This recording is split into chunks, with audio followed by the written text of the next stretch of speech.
Hi అండి, అందరికీ నమస్కారం అండి. ఫ్రెండ్స్, మన వీడియోలోనే టాపిక్ వచ్చేసి కాంట్రాక్టు అలాగనే అవుట్సోర్సింగ్ ఉద్యోగులకు సంబంధించిన మరొక ముఖ్యమైన అప్డేట్ అయితే రావడం జరిగిందండి.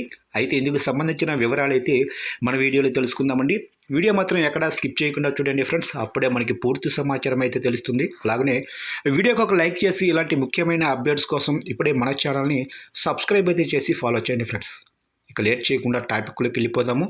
ఇక ప్రభుత్వ యంత్రాంగంలో కీలకమైన అవుట్సోర్సింగ్ ఉద్యోగుల భౌతవ్యం ప్రశ్నార్థకంగా మారింది. రాష్ట్ర సచివాలయం నుంచి గ్రామ పంచాయతీ వరకు కార్యనిర్వహణలో వెన్నెముకగా పనిచేస్తున్న వారి సేవలు గుర్తింపునకు నోచుకోవటం లేదు. కాంగ్రెస్ ఎన్నికల మేనిఫెస్టోలో అవుట్సోర్సింగ్ ఉద్యోగులపై హామీలు గుప్పించింది. కానీ అధికారంలోకి వచ్చిన తర్వాత అటకెక్కించింది.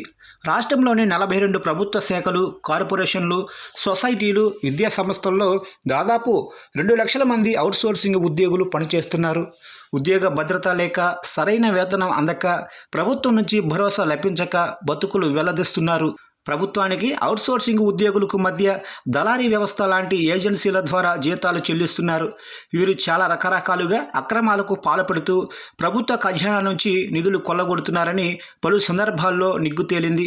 ఇలాంటి మధ్యవర్తి సంస్థలను రద్దు చేసి ప్రభుత్వం ద్వారా జీతాలు చెల్లిస్తే తమకు న్యాయం జరుగుతోందని అవుట్సోర్సింగ్ ఉద్యోగులు కోరుతున్నారు.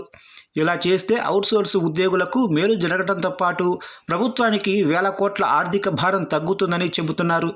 కొందరు కాంగ్రెస్ నేతలు అవుట్సోర్సింగ్ ఏజెన్సీలను నిర్వహిస్తున్నారని, ఏజెన్సీలను ప్రోత్సహిస్తూ జేబులు నింపటం కోసమే ప్రభుత్వంలోని కొందరు పెద్దలు మొగ్గు చూపుతున్నారని, అందుకే అక్రమాల పట్ల చోద్యం చూస్తున్నారని ఉద్యోగ సంఘాల్లో విమర్శలు వ్యక్తమవుతున్నాయి. ఇక సచివాలయంలో 300 మంది, అసెంబ్లీలో 250 మంది అవుట్సోర్స్ ఉద్యోగులు సేవలు అందిస్తున్నారు.